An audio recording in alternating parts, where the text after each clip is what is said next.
Name of it again? The name of that society? The Baptist Missionary Society. Very Okay. simple.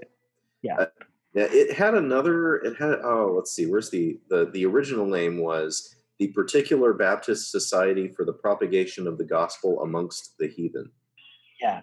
And that sounds exactly like Kerry. He likes to have those long titles. And I think Fuller came in and said, hey, partner, Yeah, I bet the first name was his idea. yeah, yeah. Oh, And then they were going to shorten it to an acronym, but they kept losing track of the letter, like where they were. yeah. When they applied for their 501c3, apparently there was a character limit, and so they had to figure out a different name.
The big emphasis that we saw in the Great Awakening was the emphasis on uh, preaching for conversion.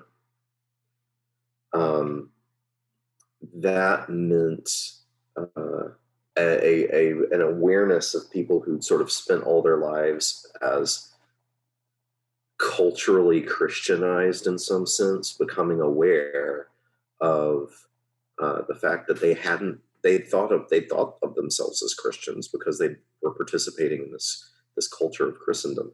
But they realized that they were not converted. They realized that they were not Christians, and suddenly they have this distinct experience of their faith, their religion, as something that is separate from their cultural identity. So I think there's something really big. It's an energy, a desire to spread the gospel that's coming out of the Great Awakening, but also just a radical change in how people began to think of what their relationship to Christianity was. It wasn't so easy to say these are the Christian nations with their culture and their society, and there are these other nations who are defined by these other religions, so that you could sort of neatly categorize religion as a cultural manifestation, right? It was very easy for a Christianity that was largely um, pro forma, having to do with membership in the institution and participation in the rites, to sort of fall into what we would identify today as kind of a sociological view of religion. This is my religion because I'm in this society. But the conversionist thinking that comes to the forefront in the Great Awakening bursts through that and says, I wasn't a Christian before just because of my society. Yeah. There's an encounter with the living God that has happened in my life, and that's what being a Christian means. Therefore, it changes the way that you think about the alignments of religions and societies, and whether or not other societies who are largely defined or are largely characterized by other religious traditions, where do we sit in regard to those? It's easy to be complacent with those differences if you think of religion as simply an aspect of culture. Conversionism tilts the lens. If you look back in history early on, your race, your ethnicity, your nationality, your culture, your religion, your society were all the same thing. You know what I mean? It was all determined by this geographical location that you were born into.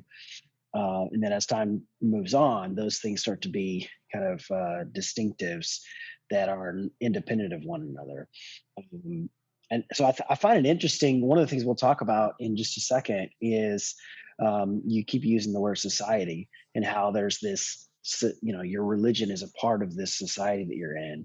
And in fact, that's what they called these groups that they started. These mission groups were called societies. It's like Yeah. this additional society that you're a part of that's independent from your kind of cultural geographical society, right? Mm. Your National Geographic Society. National comma geographic, not nat. Yeah, yeah, Cool. yeah. So cool. So we really um, our three main points that we're going to be looking at are really just about underneath this concept of being missional, and how that ties us to not just this time period within our church history, but all the way back to the roots of Christianity itself. And so, one of the things, if we want to pull up in our Bible, Romans chapter 10. Let's start in verse 9. Romans 10:9, part of the Romans road. Because if you confess with your mouth that Jesus is Lord and believe in your heart that God raised him from the dead, then you will be saved. For with the heart one believes and is justified, and with the mouth one confesses and is saved. For the scripture says, everyone who believes in him will not be put to shame. For there is no distinction between the Jew and Greek, for the same Lord is Lord of all, bestowing his riches on all who call on him. For everyone who calls on the name of the Lord will be saved. How then will they call on him who they have not believed? And how are they to believe in him in whom they have not heard? And how are they to hear without someone preaching? And how are they to preach unless they are sent? As it is written, how beautiful are the feet of those who preach the good news. But they have not all obeyed the gospel. For Isaiah says, Lord, who has believed that what he has heard from us. So faith comes from hearing through the word of Christ. So here we're seeing this kind of this preface that anyone who calls on the name of the Lord will be saved. But how would they call on the name of the Lord unless there was some gospel presentation? How would they know just to call on the name of the Lord?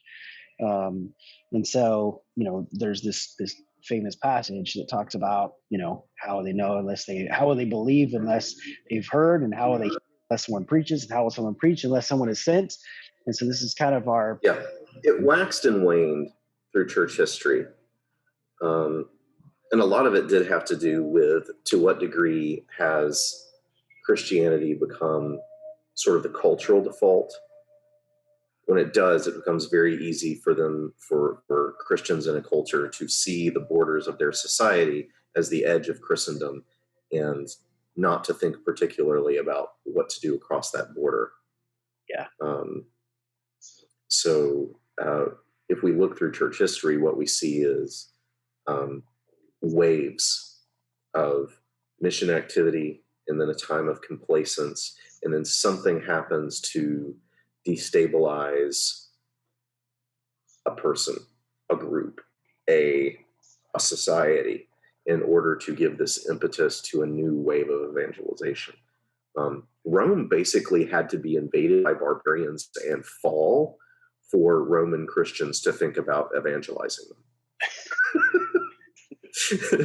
They basically had to take over in order for that activity to ensue. Well, church like persecution. So persecution, invasion, yeah, various things. One of the things I love about Romans 10 is the way that, of course, Paul is relying on scriptures, and what is for scripture for him is Old Testament, right?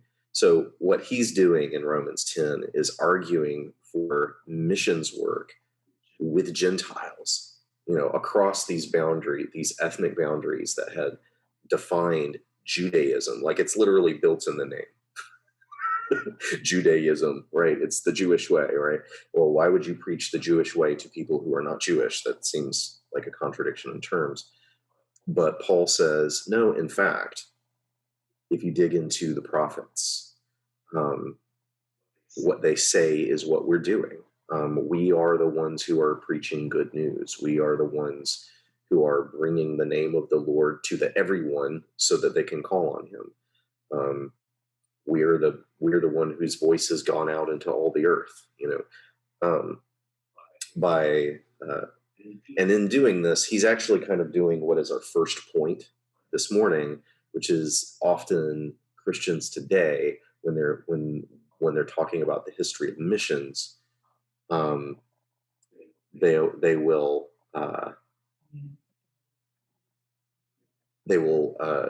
start where essentially where we're starting and who we're starting with, which is William Carey.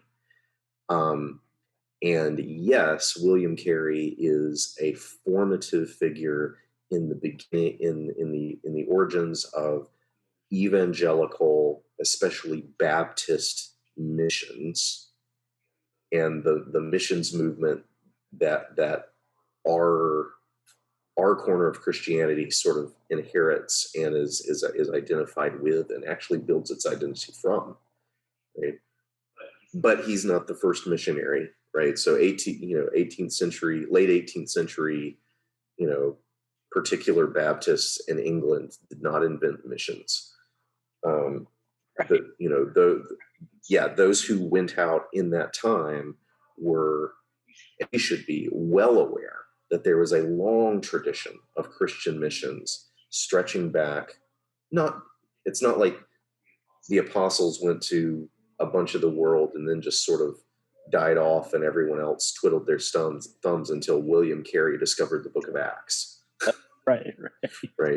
That there was actually many different waves and movements of mission work.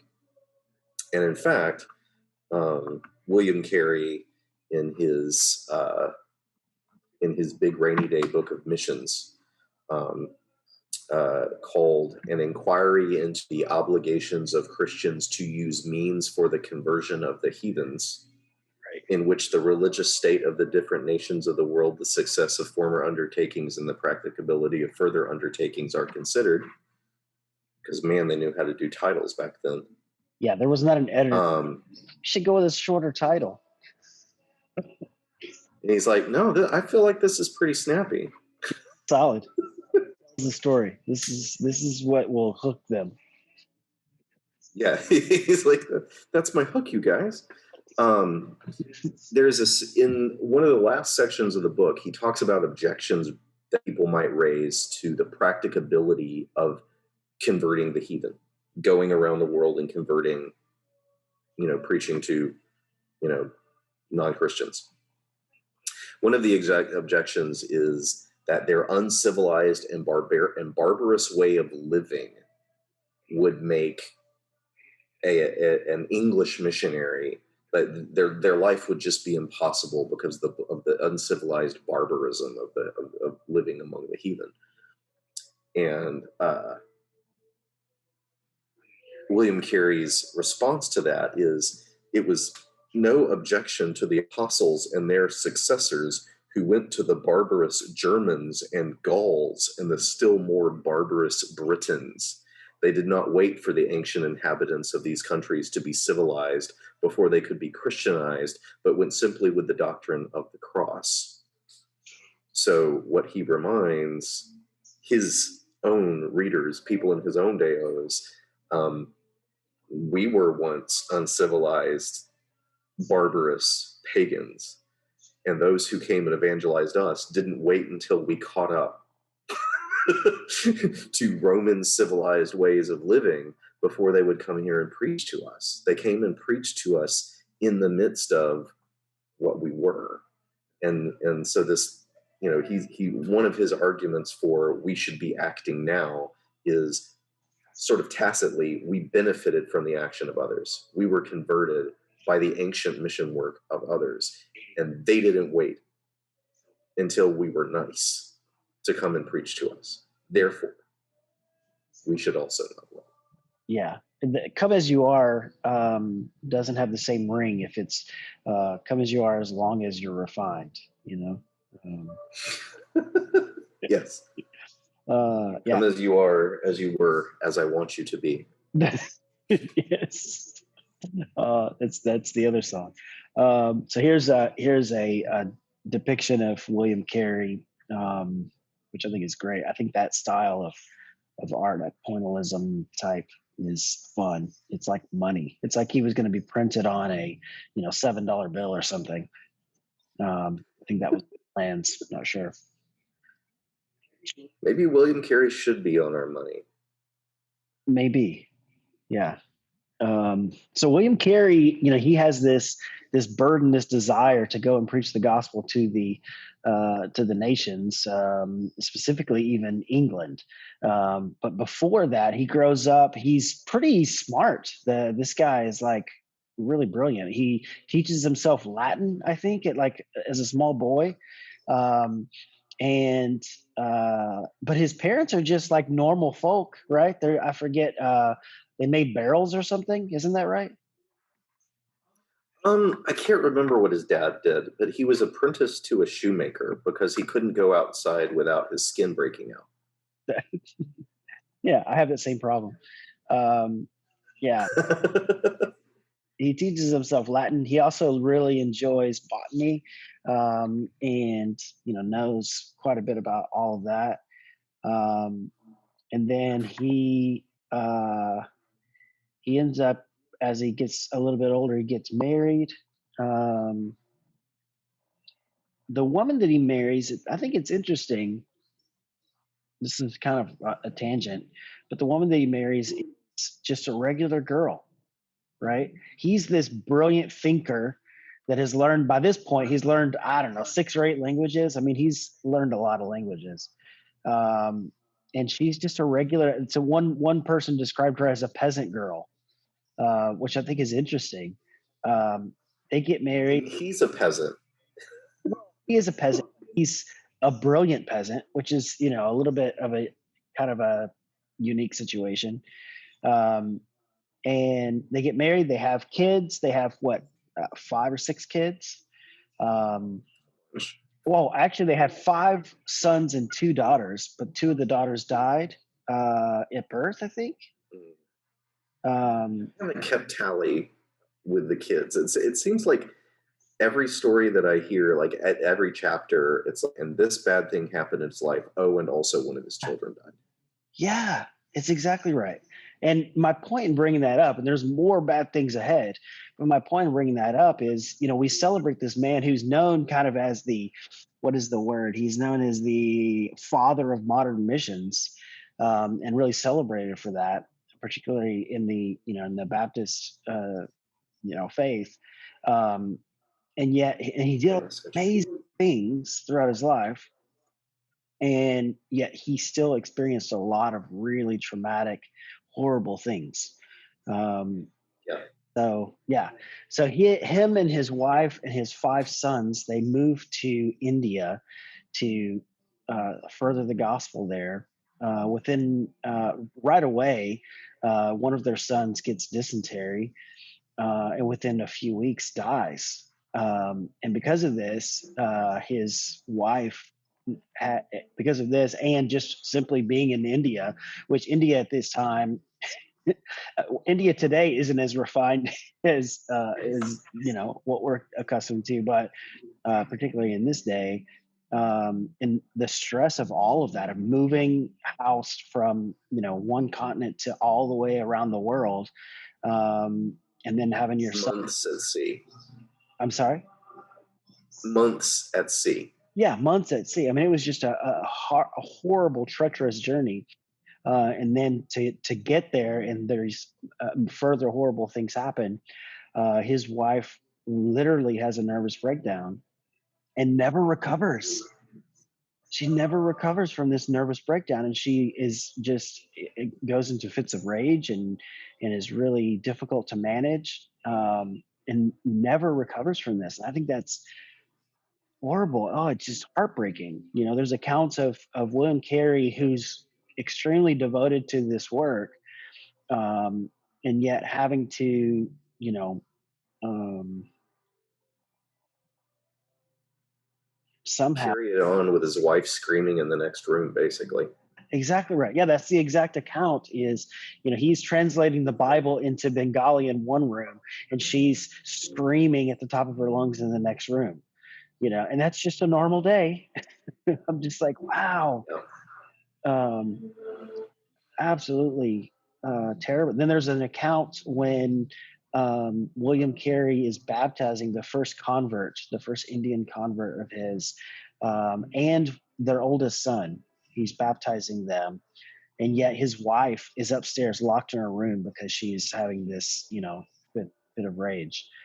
Um, and yeah, and there was also an account of him writing letters to his sisters saying that basically he's many occasions he's feared for his life because she um, has this paranoia that he's she's jealous, and so he's cheating on her or whatever, what she assumes, and so she's gonna take his life or something. That's crazy, crazy stuff. Horrible. I can't imagine having to deal with that level of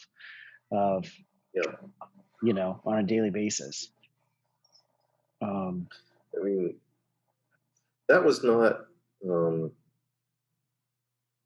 it was not everyone's experience, but it was not entirely uncommon. There wasn't good understanding of mental illness in that time. I mean, a modern, a contemporary understanding of mental illness is very, very new. Right. Um, and those um, who were uncontrollably violent would be detained in order to keep them from harming others. But the places they were detained were little better than jails or zoos. Mm. And so he didn't want his wife to go to a place like that. Right. And it was not uncommon for families to build um, a little room in the attic or something like that, and just sort of keep the person in their family uh, who was in that condition, just sort of keep them up there and sort of stick food under the door or whatever, like that. Huh? Yeah, like in Jane Eyre. That was for a lot of people. That was the only. It was that, or send their family member to a place that you wouldn't send a dog to. Right. Right. And like there was just no good options. And so I mean, we look at that now and are like, why didn't William Carey just sort of spend his life giving his wife the care that she needed? Right. There were most people in England at that time who had a family member in that condition couldn't do anything about it. And there wasn't anywhere to send them, and there was no treatment. So they just figured out how to keep going. Wow. I mean, we look at it today, especially, and it looks awful, but Mm-hmm. it's people making the best that they can Sure. of a really terrible situation. Yeah. And in the middle of all of that, he's not, he doesn't just give up, and he still continues the work. He still continues to make a lot of progress in India, and forms this society and that sort of thing. So it's um, remarkable in many ways and heartbreaking in Mm. ways as well. All that he was able to accomplish despite everything. Um, yeah. So This book that I was looking at earlier, the book with the incredibly long title, yes. he writes it before he goes on the mission field. And in fact, it's an argument that anyone should be going on the mission field. Right. And in particular, that people from his tradition, from his church tradition, which is the particular Baptist, that they should be supporting mission work. Like that's what this book is about. It has an argument for a theological argument for the continuation of missions as something the church should be doing, and then it has basically statistics of what are the countries of the world, how big are they, how many people live there, and what are their religions. Mm-hmm. It's basically a catalog of the world. Geography was another one of his obsessions. There's a story, I'm not sure how historically accurate it is, but the story goes that at that period of his time when William Carey is becoming obsessed with the idea of the evangelization of the world, that he, a cobbler, a shoemaker, he takes scraps of leather and makes a globe. Wow. Like that's kind of the story of William Carey's, shoe leather globe. As he's studying the world and becoming just obsessed with how big the world is and how many people there are who have just never ever heard the gospel. So he writes this book, and he goes to authorities within his own church to say, this is something we need to do. And they raise it, and they raise a lot of objections. One of them being the Great Commission was for the apostles, right? And they fulfilled it. So there's no Great Commission for you. There's no Great Commission for us now. Mm-hmm. It was something that the apostles did, and one of the objections that supposedly was said to him when he says that we need to go to the heathen and preach to them. What he was told was, if God wants to convert the heathen, he can do so without the help of you or I, Brother Carey. Mm. This kind of, if God wants it, he'll do it without, he doesn't need you to do it. Mm-hmm. Such a strong emphasis on the sovereignty of God that there's just nothing left for the Christian to do. Right. So that was really what he was having to. These are the people that he's having to kind of persuade to get on board with him, because he doesn't just hair off to India. Right. He raises a group of people who will send him, which we're going to talk about. The senders are important, right. But it's also important to recognize none of this would have happened if he had not presented himself as, we should go. Here's an argument for why we should go. Right. And and I'm willing to go. Mm-hmm. How successful was he in his ministry, Butch? Well, I mean, in some ways, the society that he set up, him and some others, is still around today. I would say that is a measure of success. Yeah.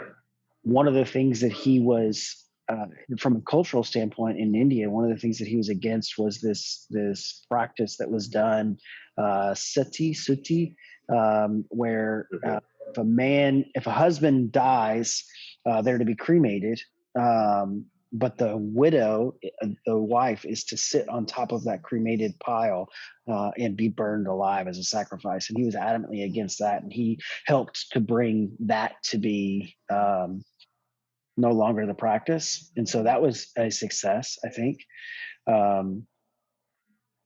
Certainly he had some converts, but in the end, he had some, as the ministry got older, and as the older people in that ministry kind of aged out, and then there's fresh leadership brought in, he actually, there's some major rifts inside of all that, and so he actually leaves it and just says, okay, fine. He goes and lives at the college that he set up, and leaves that ministry. So how do you answer that question, right? I mean, somehow we know who he is. So there's a measure of success as a result of that. Yeah. Yeah. I mean, the number of converts for his whole ministry, like I want to say he worked there for it was like the better part of a decade without more than like one or two converts, Right. or if that. Yeah. Like he worked there for years with no conversions. Right. And even over the course of his ministry, it was the churches, the Christian communities that were a result of his evangelistic ministry was in the hundreds, right? So he was not getting George Whitfield numbers. Billy. Yeah.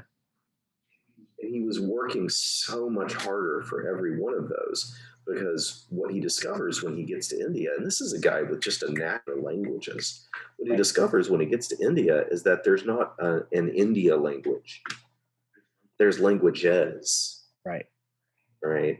And regional dialects of languages that are not necessarily mutually intelligible. And so one of the big tasks that he sets himself is to learn all the languages that he can, so that he can translate the Bible into as many of those languages as he can. That's right. And he's doing it just incredibly fast. Even by today's standards, incredibly fast, because he's brilliant, but he's pushing it as far as he can. When I was listening to some lectures by a church history professor named Michael Haken, who I think is at Southern Seminary still, if I remember rightly. He was talking. He's William Carey is one of his scholarly interests. But he was talking about Carey's translation work, and that Carey was in such a hurry that his translations weren't actually very good. That none of his translations are still being used in any way. Wow. Because he was in such a hurry to get a usable text and then move on to another language, right?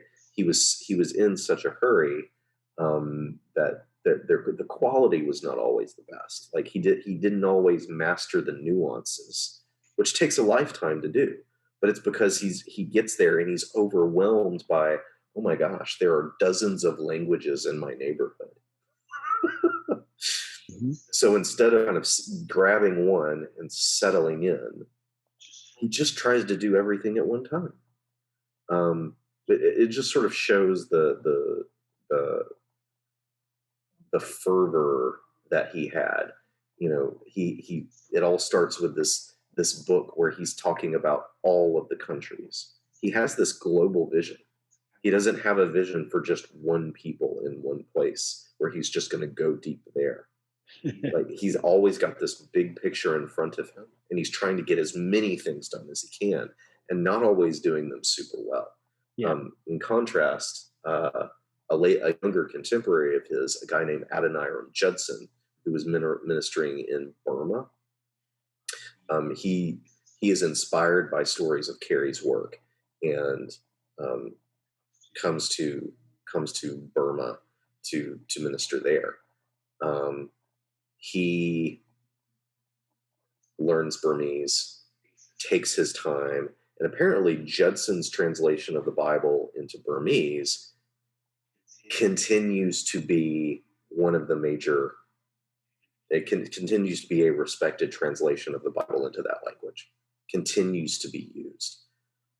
But that's because he picked kind of one place and one people and one tongue, and he settled in and he gave his life to that. Whereas Carey is constantly trying to do everything. Yeah, something that's a little more attainable for one person to do. Yeah. I mean, my thing is, if your plan is to evangelize the whole world, which is an audacious plan, why would you start with India? You know, one of the hardest places to begin, for sure. So, because he had access to it through British colonialism. frankly. Yeah. It was a place that he could go, even though he could not preach legally in British ruled territories. In fact, it was illegal in British India to evangelize the locals um, because they were afraid of religious uprisings. They were afraid of offending the sensibilities of Hindus and Muslims in India and leading to an uprising or revolt. And so it was the Christian British ruling India who were forbade William Carey to minister in their area. So he actually went to a different region of India, which was I think a Danish colony. Yeah. Because the Danes would permit him to preach. Yeah. And that was I think one of the people in his Danish group. After his first wife died, that's when he met his second wife, and she was in that neighborhood. Yes. And she was kind of more of his equal as far as intellectually, which is what the one account said, which I think is fun. But then she didn't live very long after that, and he married a third wife. And it's just like, I mean, I just can't imagine all that he's been through. You know, two of his wives have died. Yeah. Son has died. I mean, I mean, just my heart just breaks as I, go through all these accounts of what he went through. And like you said, with seemingly hardly any, measurable success. It's just, it's wild. But he has his task, Yeah. right? He's absolutely 100% still on God made me for this. Yeah. And that trust that he was doing what God would have him do, and that God was in control of whether or not it was successful, but he would obey God whatever came. That kept him at it in the midst of suffering and in the midst of crises that we would look at and say, maybe it's time to call this thing and like head back to England because this does not look like it's working. This is what Paul meant whenever he wanted to go to Asia, but he was forbid by the Holy Spirit. Right. It looks an awful lot like that. Yeah. So we have kind of we have those who were sent, and kind of this lineage, this history of missionaries that have gone before. We have those who go, which is kind of we're looking at the life of William Carey, who would go and minister the gospel into this heathen nation, as it were. And then we have those who sinned. And so William Carey, like you mentioned already, didn't go to didn't go to India by himself. He had a team of people that were supporting him, that were for him, people in England that were kind of his mission sending organization that he created. And one of those was a man by the name of Andrew Fuller.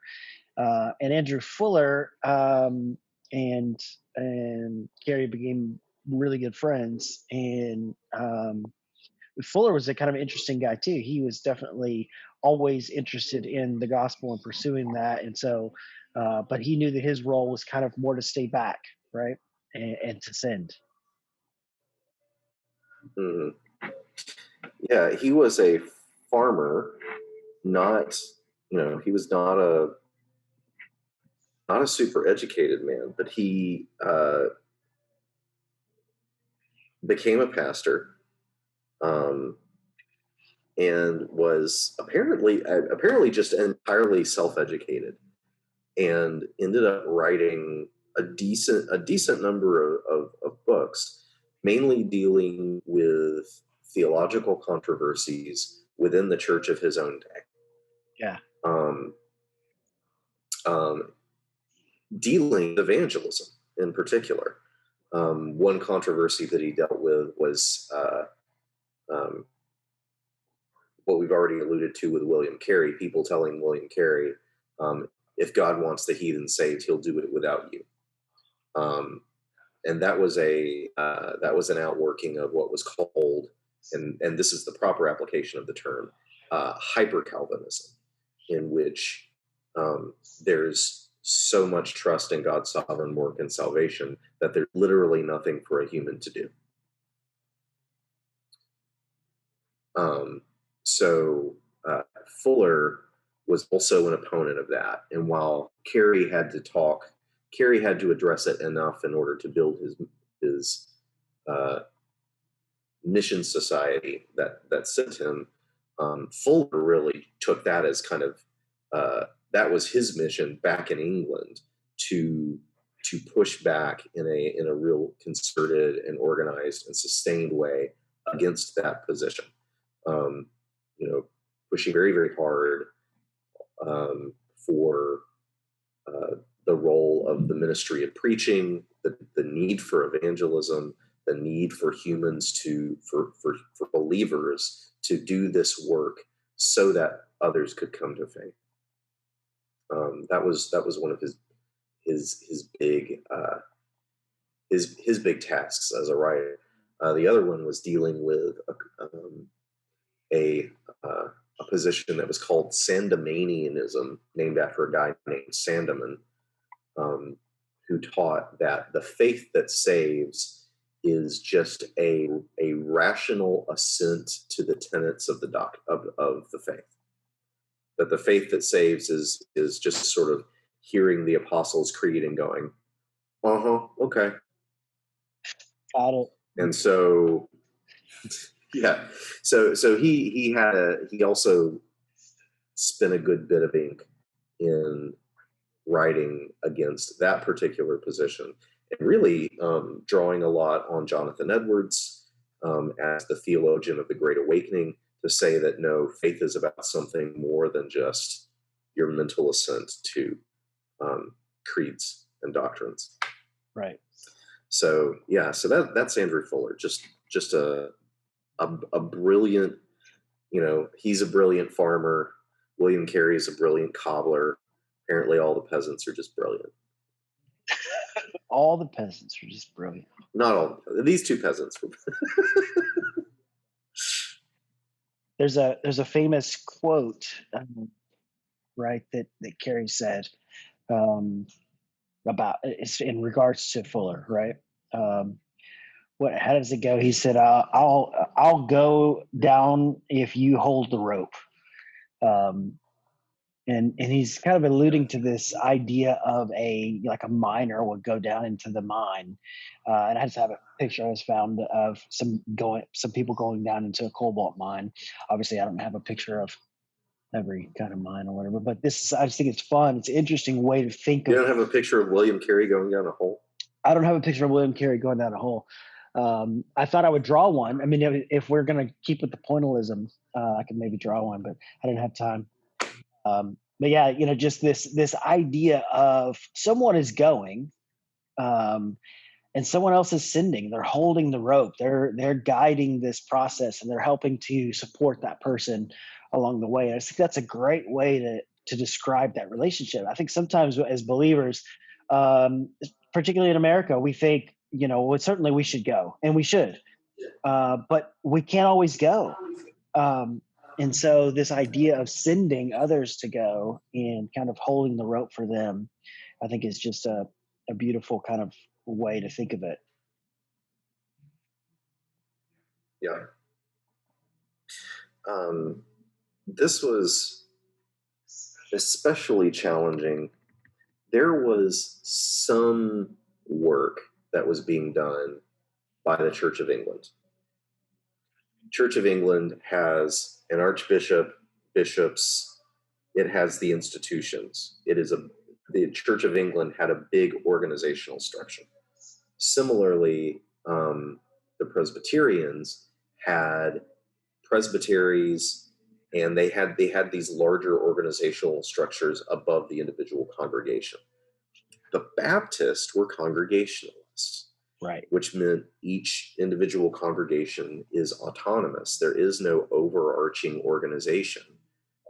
So the difficulty of how do you raise the funds to support not just a missionary, but a movement of missionaries, an army of missionaries. How do you organize that effort in a Christian tradition that doesn't have organization beyond the single congregation? Right. So that's the really the thing that Fuller is doing. He's holding the rope for William Carey, but he's doing it by creating this model of how free churches that are not tied together by any structure of authority. There's no big boss that ties them together. These free churches willingly come together to pool their resources for this work that is larger than any one of those churches can support and conduct. It is, if you will, a cooperative program for missions. So, yeah, that's the brilliance of Andrew Fuller, is he figures out how to make mass missions work in a tradition that isn't really good about mass anything. What's the name of it again? The name of that society? A Baptist Missionary Society. Very simple. Yeah. Let's see, where's the original name was the Particular Baptist Society for the Propagation of the Gospel Amongst the Heathen. Yeah, and that sounds exactly like Carey. He likes to have those long titles, and I think Fuller came in and said, "Hey, yeah, I bet the first name was his idea." Yeah. And then they were going to shorten it to an acronym, but they kept losing track of the letter, like where they were. Yeah.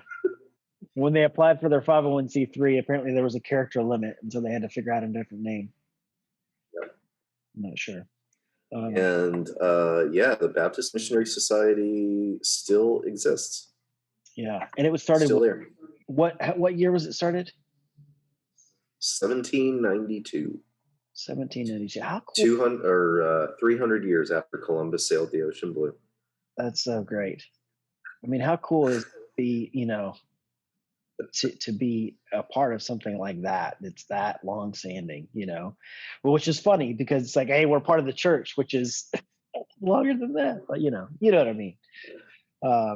Yeah, interesting. So next week we're going to look at fundamental. We're going to put the fun into fundamental and fundamental unshakable faith. So, David, what time period does this put us in? We are getting into the very late 19th century, early 20th century, with folks like J. Gresham Machen and the writers of a group of essays that were gathered in a series of books called The Fundamentals. Basically, the fundamentalists, who were they? What were they up? What were they up to? And what were they against? Which is liberal theology. What was that? Yeah. So, yeah. You would think it would be really smart people that like to have fun. Fundamental. We're both fun and mental. Don't forget to tip your waitress. Okay. Well, thank you for joining us again. We'll see you next week. Same time, same place.